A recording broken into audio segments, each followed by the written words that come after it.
Hey, good morning, good morning. Welcome to Queens.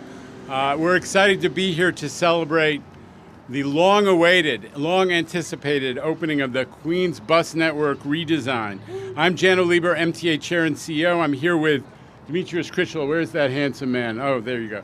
Demetrius Crichlow, the President of New York City Transit, as well as the COO of New York City Transit, Bernard Jackson, a new face you'll be seeing more of. But we have a bevy of elected officials to acknowledge here, and one who's on the way,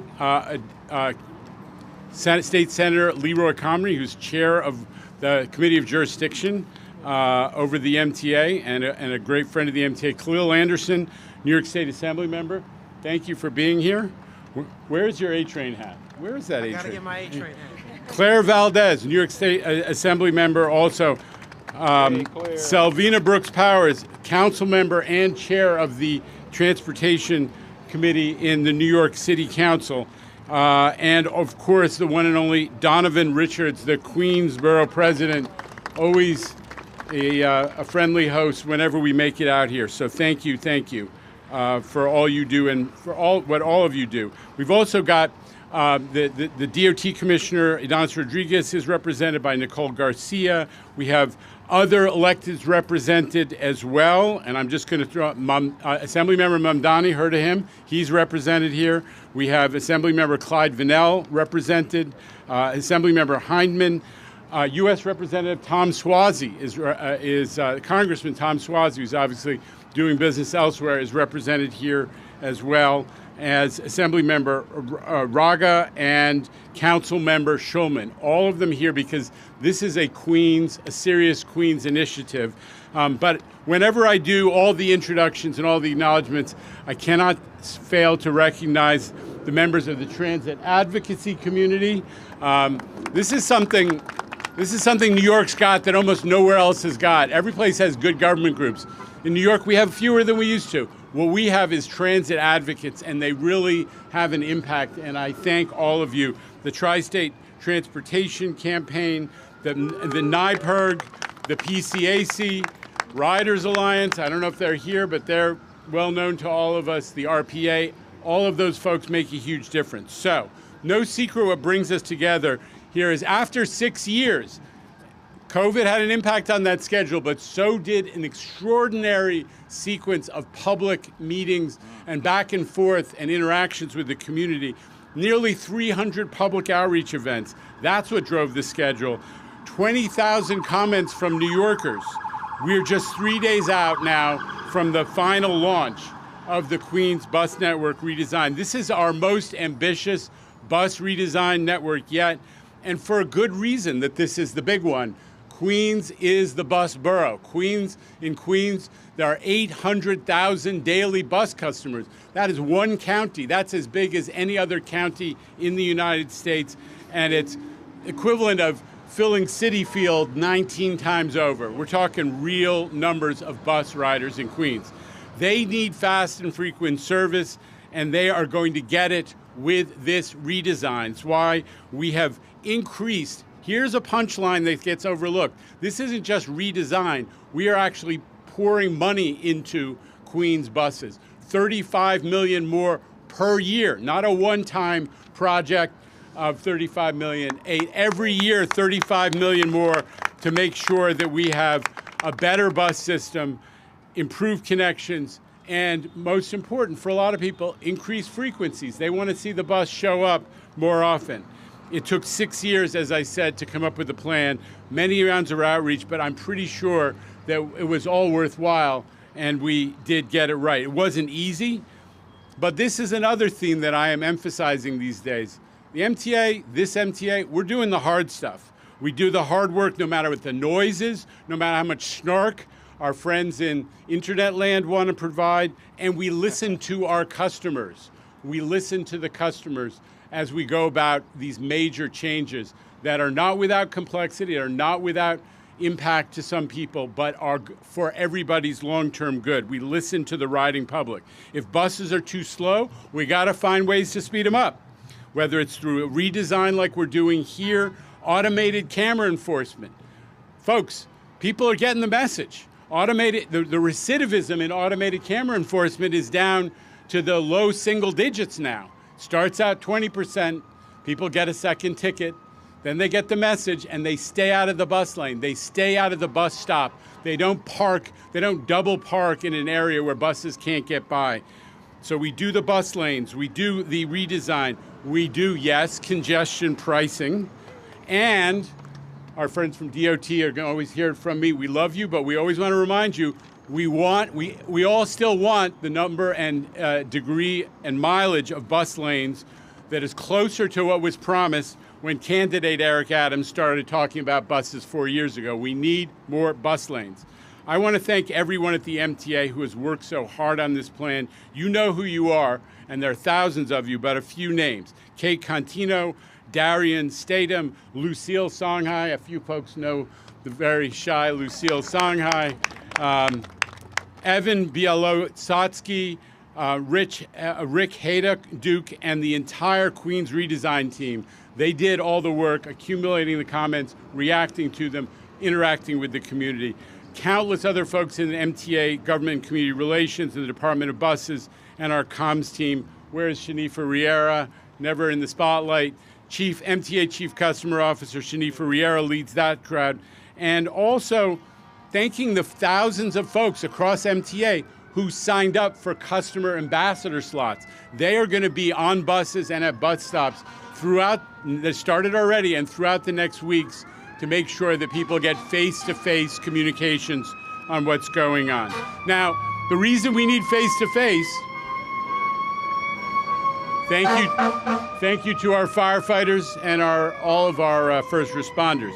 But the reason we need face-to-face with our customers is that we're not soft pedaling it. There will be people who do not like some aspect of this. We are moving bus stops to make sure they serve more people. We are taking away some bus stops in the interest of having faster rides. Impact to a few, in the interest of the many. That is good government. And the good government benefits of faster, more frequent transit and more direct connections are going to become available over time, but we need to work closely with the community to make sure they deliver. So I want to thank everybody who showed up for this, along with our first responders, and turn it over to Demetrius Crichlow.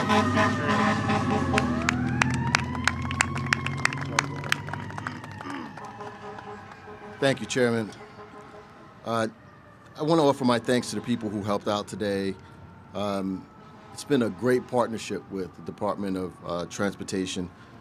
They've partnered on so many different ways, and Commissioner Rodriguez has been a really great partner in making sure we move things along. I actually had the chance to see the DOT staff changing some of the signs firsthand in Jamaica a couple weeks ago. The DOT staff was been out for weeks trying to make sure that we were all prepped and planned around the clock, changing signage, making sure that we were ready for this date, the launch of June 29th. I also want to thank the MTA team. Look, this project has been tremendous. The efforts of operations planning, Department of Buses, Government and Community Relations, and so many others. Sunday marks the day we move from planning to execution. I want to offer a special shout out to our bus operators who are going to be making this new system a reality. We held over 250 events to public feedback, and our bus operators were right there offering comments that we listened to. We want them to know we heard you. And finally, I want to thank the Queens community and our elected officials. This has been a 6-year-long process. We've hosted virtual events, workshops, town halls, just to ensure we get public feedback and that they're part of the process. Ultimately, this network design is meant to serve you. You built this plan. I played football growing up, and we would move the ball up and down the field. There would be peaks and lows and some high moments and some lows, but in the fourth quarter, when time was winding down, that's when it's game time. Well, that's where we are right now. Now is that time. This is the 2-minute warning, and it's drill time, right? We're implementing the most comprehensive bus plan in history. As the chairman said, the Queens Bus Network Redesign will work for 800,000 residents, people who are riding. That rivals Chicago. No offense, Bernard, but one borough rivals Chicago. It's not every day you get to work on a generational change to our system, and our team has been putting on countless hours just to make it happen. The scale of this project is hard to imagine, but we're ready to get it done. Now, we encourage the public, visit our website and use the route lookup tool and the trip planner so riders can see exactly how to commute and how their commute may be changing. At the end of the day, our job at New York City Transit is to move people, not machines. This network will have real benefits for Queens riders. The new rush routes will give people faster commutes with more connections, which can get people to work faster. The streamlined routes will give riders more reliable service, which can help people get to their doctor's appointments. The increased frequency means that buses will arrive more often, allowing families to be able to gather with their loved ones. This is a once-in-a-generation opportunity to improve transit for Queens, and I can't wait. Thank you. And with that, I turn it over to Leroy Comrie, But I don't know if we have was Senator here. Congress. It is. Just saw There it him. is. Yes. The man who needs no introduction, In Queens, Senator especially. Comrie. Good afternoon, everyone. I'm sorry I was running late getting here, but I am here. I'm a typical Queens person trying to navigate through these streets. It's difficult, but I wanted to just come and thank everyone that was involved in the Queens Bus Design. Chair Lieber, the Queens Design Network, all of the people that went to all of the meetings and the charrettes and the opportunities to come out and engage the public. I want to thank all of our elected officials, especially our Borough President Donovan Richards, who worked with us to make sure we held up this plan until we got it to almost where we're 100% happy with it. Queens people can never be happy with everything, so there are things that need to be tinkered with in the plan, but we do have a promise once the plan is implemented that there's an opportunity for tinkering to be done, because we've tried to make this, as Crichlow, President Crichlow just said, this borough is bigger than Chicago. The enormity of this project was difficult, but there was a lot of determination to get it right. So I just want to come and thank everybody, thank DOT, thank all the advocates, and ask you to continue to advocate as we push to make sure that our public transit system is best in the country. And we can only do that by continuing to work together, by listening and respecting each other's voices to make sure that that happens. Thank you all very much.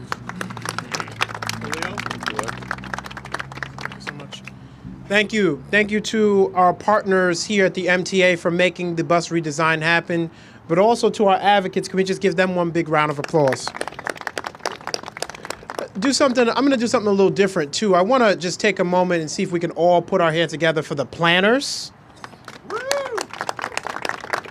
And the reason why is I participated in a number of the bus redesign open meetings at Borough Hall with our BP and in the district in Queens, in my part of the district of Southeast Queens, in the Rockaways. And the planners actually took our feedback and tried to make a thing work. You don't see that happen often.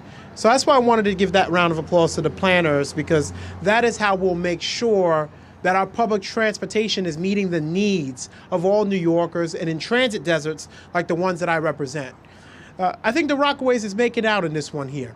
I found out this morning I got a bus stop, so I'm very excited about I didn't ask for it. It wasn't a favor either. But Beach Channel Drive and Name York Street was my high school bus stop, and it continues to be my bus stop, and I'm excited that now, if I want to go up the beach, the 22's right there. If I want to go to Jamaica, the 114's right there. No more two-fare zone. It's a single fare zone for those who are traveling up the peninsula and those who are traveling to Jamaica. So that's a big plus.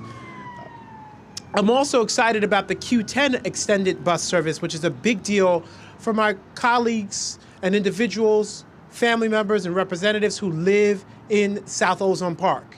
It's a really exciting thing, and it's my hope that over the summer, as you all join us for our mobile office hours, that we'll be able to educate the community on the changes. Yes, some folks may be upset that their normal bus stop that they've been using for 10 or 20 years is no longer there, but it means better service for all of us, and I'm thankful for that. I'm thankful to our transportation chair, Councilwoman, giving her a promotion, Councilwoman Brooks Powers, for her advocacy in making sure this bus redesign was good for the Rockaways, good for Southeast Queens, and good for all of Queens. Thank you so much, Janno, and to your team. I'm going to step back and increase the next speaker. Thank you all so much. Okay, hello. It's really wonderful to be here with so many of my partners in government and so many wonderful advocates as well who I know have been pushing for not just this redesign, but for equitable transit, mass transit across New York City and across New York State. I'm Claire Valdez. I represent District 37, and the Q39 is my daily commute back and forth. It is the only mass transit option to get from Ridgewood up to Long Island City directly. And I rely on it every day. It is true that my bus stop has been eliminated. But, like so many others, I'm happy to walk an extra block if it means that our buses will be more reliable and faster. Our bus system in Queens really is the beating heart of so many working class people's daily lives. And we have to remember, too, that equitable and reliable and affordable mass transit is a disability rights issue. It is a climate justice issue. Getting more people out of cars and into public transit is one way that we can fight climate chaos, and making sure that every single person is able to get where they need to go safely and reliably is so important to everything that everyone up here does every day. So I want to commend the MTA and the DOT and all the people who have been involved in this many years long process. I deeply appreciate the community feedback and the opportunity to give more as this process rolls out, and offer that our office will be a resource as people begin to navigate the new system. I'm incredibly excited about this new phase. Queens is once again leading the way, and I'm really grateful for that. All righty, are we ready for better buses and faster commutes or what? All right, Queens, and I really want to take this opportunity because we did start this process prior to COVID, and I can tell you the first iteration of this plan was trash. But we've come a long way. Give it up for the MTA. Janno, Lieber, we got it as right as much as we can. Demetrius, to Bernard, and I gotta acknowledge Lucille. Let's give it up for Lucille. We give her hell. Today you get your flowers. I don't know how you do it. It's like being borough president almost. But let me say this, when you have 800,000 daily bus riders in Queens, you're gonna have 800,000 different opinions. And once again, this was a job well done. And this is going to be as good as a plan as it can be. It's going to be perfectly imperfect, but as Senator Comrie alluded to, we will have the opportunity to revise this plan. So now that's all left to do is to hit that switch and put this redesign into motion. To everyone listening out there, you can get informed by heading to mta.info/QueensBus, but you can also go to your bus stop and take your camera out on your phone and press that your button too. And go there, look up your route, see how it might be changing, and learn how much faster of a commute you're going to have. Because at the end of the day, no one, no matter your socioeconomic status, your zip code, should be enforced to endure long wait times, slow commute times, and packed buses. But that's changing because we got a $35 million investment. Let's give it up. A continuous $35 million investment in the redesign plan. And this is what we alluded to when we said congestion pricing needs to work for the outer boroughs especially. So whether you're going home to work or school or anywhere in between. You deserve a system that gets you there as fast as possible. And even as I allude to growth in Queens, historically, our routes have not kept up with the pace of growth, as I have my hearing in Long Island City with 100 people testifying today on the growth that will happen there, almost 15,000 additional units. Downtown Jamaica, another additional almost 15,000 units. So Queens is getting real affordable housing. We're growing, and with that we need to keep pace with our transportation system as well. So this redesign is a massive step forward for all of us bus riders in Queens. Investing in public transit has never been more important, and I'm proud of the work that we all have done. And let's give it up for my colleagues, the elected officials as well, who really have listened to their communities, our community boards. Where would we be without our advocates? Thank you so much for holding us accountable. So here's to a smooth rollout. Toast to a new bus redesign that will really move Queens into the future. Queens, get the money. Everybody get on board. I got to get back to my hearing. God bless you all. Council member, the floor is yours. Thank you. Not really for the vertically challenged here, but good afternoon, everyone. I am Councilwoman Sylvina Brooks Powers, proud to represent Southeast Queens and to serve as the chair of the Council's Committee on Transportation and Infrastructure. Thank you, Chair Lieber, President Crichlow, Queens Commissioner Garcia, all of my partners in government, the elected officials here. I see Southeast Queens is well represented. I think we may have almost quorum here, which shows how important our public transportation network truly is. I'm so thankful for the collaboration that was able to take place on this bus redesign, and Lucille herding cats with all of us. We thank you. This redesign is a significant undertaking, one that impacts hundreds of thousands of riders who depend on bus service every single day. For many communities in Southeast Queens, buses are the only form of accessible public transit. That's why this process must always be guided by equity, accessibility, and responsiveness to rider experience. I appreciate the MTA's engagement with the elected officials, community boards, and our transit advocates throughout this process. But as this first phase rolls out, our work isn't done. Implementation matters just as much as planning, and I'll be closely monitoring service changes to ensure that community feedback is reflected, that underserved neighborhoods aren't left behind, and that adjustments are made when needed. So let's continue to work together across agencies and across communities to deliver a transit network that's faster, fairer, and more responsive for all New Yorkers. Thank you so much.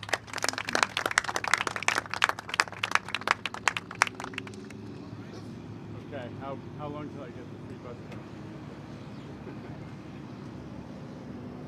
All right, we're going to get to questions from the press. I love, by the way, we had two charter members of the Lucille Songheifer Borough President Exploratory Committee here. That is absolutely astounding, but wonderful, all at the same time. Let's start the questioning today with Evan Simcoe Bednarski of your New York Daily News. Evan. Hey, Janno. So, as was mentioned a couple times up here, this was a long process. It was a 6-year process. There was, a lot of start and stop. Queens is unique, but this is a process that is about to really kick into gear in Brooklyn as well. What have you learned from this process? What's going to be done differently in Brooklyn to streamline it? So part of the reason that Queens took so long is at the beginning, my predecessor took the position that this has to be the MTA. That we were, they imposed what I, in retrospect, we believe was an artificial constraint on it. We said, no, we're going to figure out, we have to make the system affordable, because affordability is the issue for everybody in New York, but first and foremost, we have to figure out what's the right system in terms of routes and frequencies and service. So that is the fundamental difference.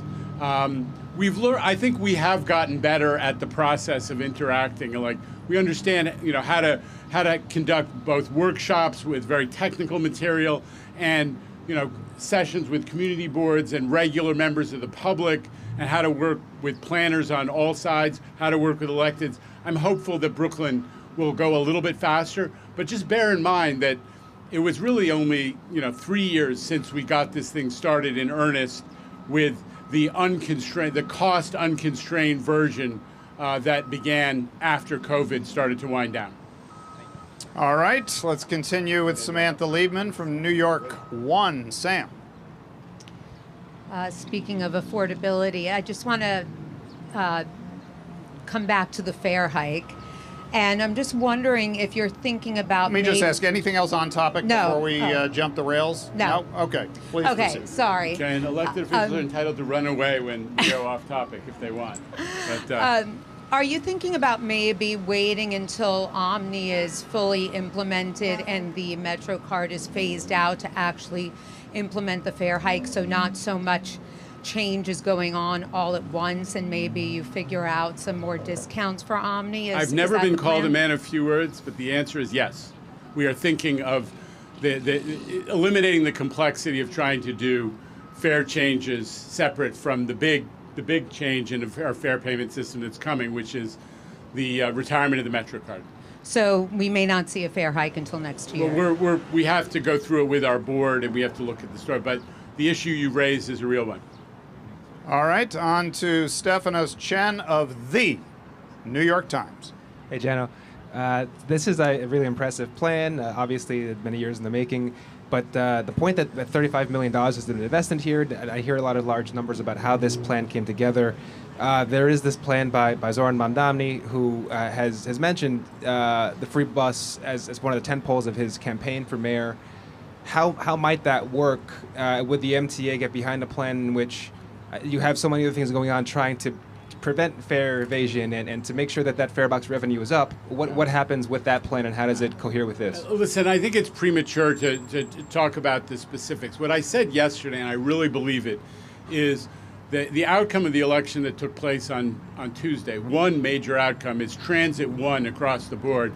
All of the people who won are big supporters of transit, and I welcome the fact that there are major candidates who are winning, who are pushing new ideas about how to make transit better. I'm very proud of the affordability of transit today, and the way that we have successfully targeted affordability initiatives at the folks at the bottom of at the lower end of the economic ladder. But we're obviously going to be talking about lots of initiatives this pro-transit elected group that was so successful on Tuesday is raising. So short of an endorsement of that program, they did not. Exactly. I think you heard what I said. You're really good at figuring out what to write about it. All right, thanks everybody. Thank you so much. Okay. We have for those dozens of newsrooms watching on the live stream, we have a B-roll package that we are going to feed right now, and then on to the start of the Queens Bus Network redesign on June 29. It's coming Sunday.